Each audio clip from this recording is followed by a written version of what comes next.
The first human being who formulated the tactics of subversion was a Chinese philosopher by the name of Sun Tzu. And he said, after long meditation, that to implement state policy in a warlike manner, it's the most counterproductive, barbaric, and inefficient to fight on a battlefield. You know that war is continuation of state policy, right? So if you want successfully to implement your state policy, and you start fighting, this is the most idiotic way to do it. The highest art of warfare is not to fight at all, but to subvert anything of value in the country of your enemy, until such time that the perception of reality of your enemy is screwed up to such an extent that he does not perceive you as an enemy, and that your system, your civilization, and your ambitions look to your enemy as an alternative, if not desirable, then at least feasible. Better red than dead.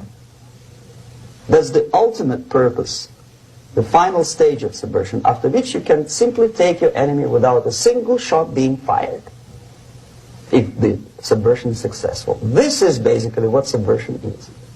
What subversion is, basically, it consists of 4 periods, time-wise. If we start from here and go this way, time, right? This is the beginning point.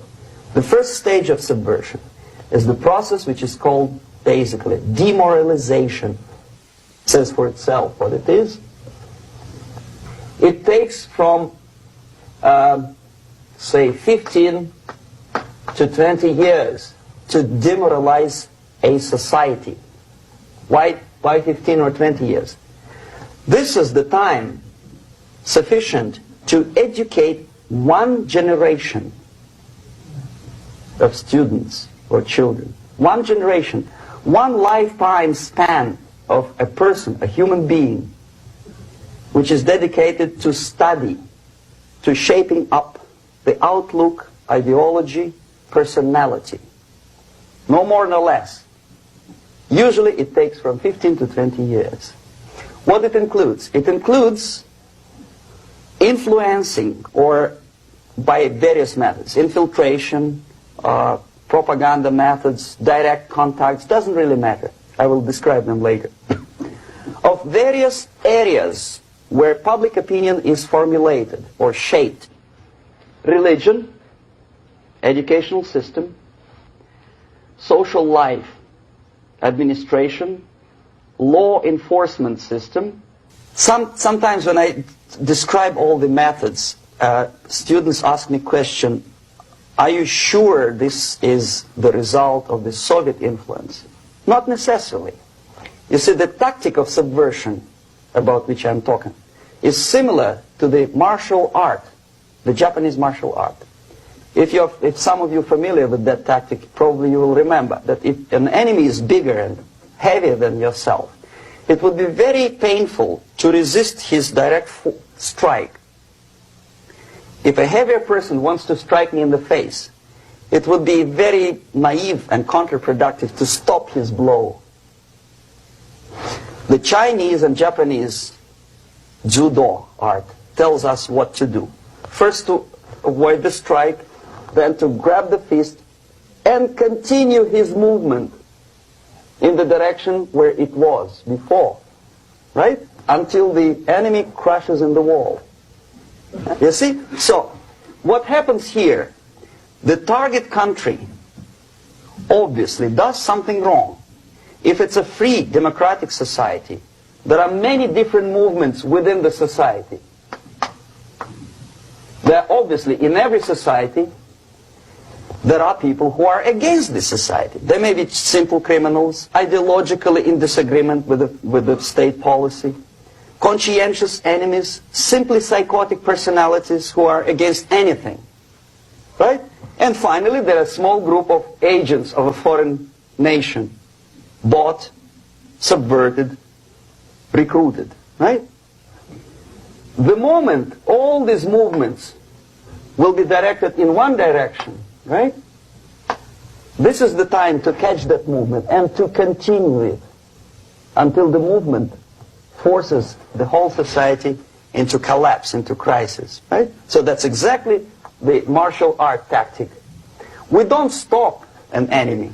We let him go. We help him to go in the direction we want them to go. Okay? These are the areas of application of subversion. What it means exactly. In case of religion, destroy it, ridicule it, replace it with various sects, cults, which bring people's attention, faith, whether it is naive, primitive, doesn't really matter. As long as the basically accepted religious dogma is being slowly eroded and taken away from the supreme purpose of religion, to keep people in touch with the supreme being, that serves the purpose. Therefore, replace it, accepted, respected religious organizations with fake organizations. Distract people's attention from the real faith and attract them to various different faiths. Education. Distract them from learning something which is constructive, pragmatic, efficient. Instead of mathematics, physics, foreign languages, chemistry, teach them history of urban warfare, natural food, home economy, your sexuality, anything, as long as it takes you away. Okay? Social life. Replace traditionally established institutions and organizations with fake organizations. Take away the initiative from people. Take away the responsibility from naturally established links between individuals, group of individuals, and society at large, and replace them with artificially, bureaucratically controlled bodies. Instead of social life and friendship between neighbors, establish social workers institutions. People who are on payroll of whom? Society? No. Bureaucracy. Power structure. Okay. The natural bodies of administration, which are traditionally either elected by people at large or appointed by elected leaders of society, are being actively substituted by artificial bodies. The bodies of people, groups of people, whom nobody elected. Never. As a matter of fact, most of the people don't like them at all, and yet they exist. One of such group is media. Who elected them? How come they have so much power? Almost monopolistic power on your mind. They can rape your mind. But who elected them? How come they have a nerve to decide what is good and what is bad for the elected by you, president and his administration? Who the hell are they? Power structure slowly is eroded by the bodies and groups of people who do not have neither qualification nor the will of people to keep them in power, and yet they do have power. The next step is destabilization.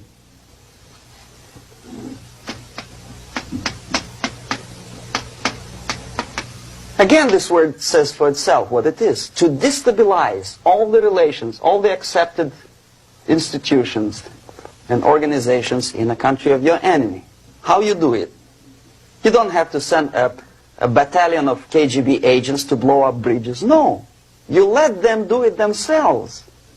Here it's radicalization.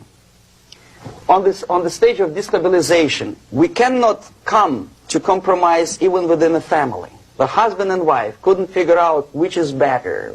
Husband wants his kids to eat at the table, and wife wants a child to roam around the room and drop food all over the floor. They cannot come to compromise unless they start a fight. It's impossible to reach a compromise, constructive compromise between neighbors. This stabilization process usually leads directly to the process of crisis. In case of developing nations, that's the area where I was active.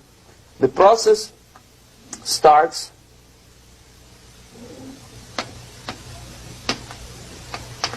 when the legitimate bodies of power, the social structure collapse, it cannot function anymore.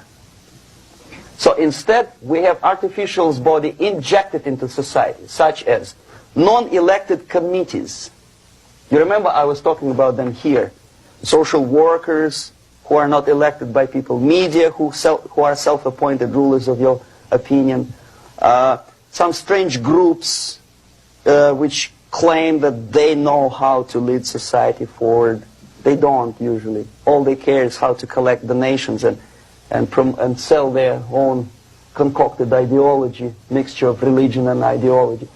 Here, we have all this artificial body claiming power. If the power is denied to them, they take it by force. In case of Iran, for example, all of a sudden we have revolutionary committees. What kind of revolution? There was no revolution yet, and yet they had the committees. They were taking power of judgment. They had the power of execution, they had the power of legislation, and that they had the power of judicial. All of them combined in one person, who is half-baked intellectual, sometimes graduated from Harvard University or Berkeley. He comes back to his country and he thinks that he knows the answer to all the social, economical problems. Okay? Crisis is when society cannot function any more productively. It collapses, obviously. That's the word for crisis. Could be stopped right here, both as an expert and as an import.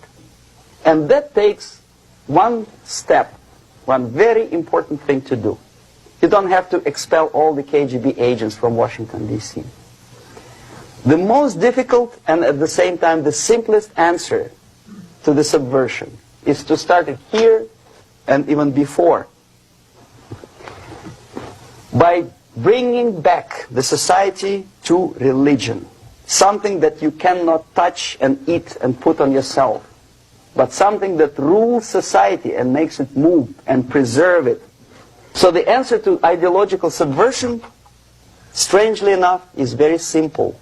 You don't have to shoot people, you don't have to aim missiles and Pershings and cruise missiles at Andropov's headquarters. You simply have to have faith and prevent subversion. In other words, not to be a victim of subversion. Don't try to be a person who in judo is trying to smash your enemy and being caught by your hand. Don't strike like that. Strike with the power of your spirit and moral superiority. If you don't have that power, it's high time to develop it. And that's the only answer.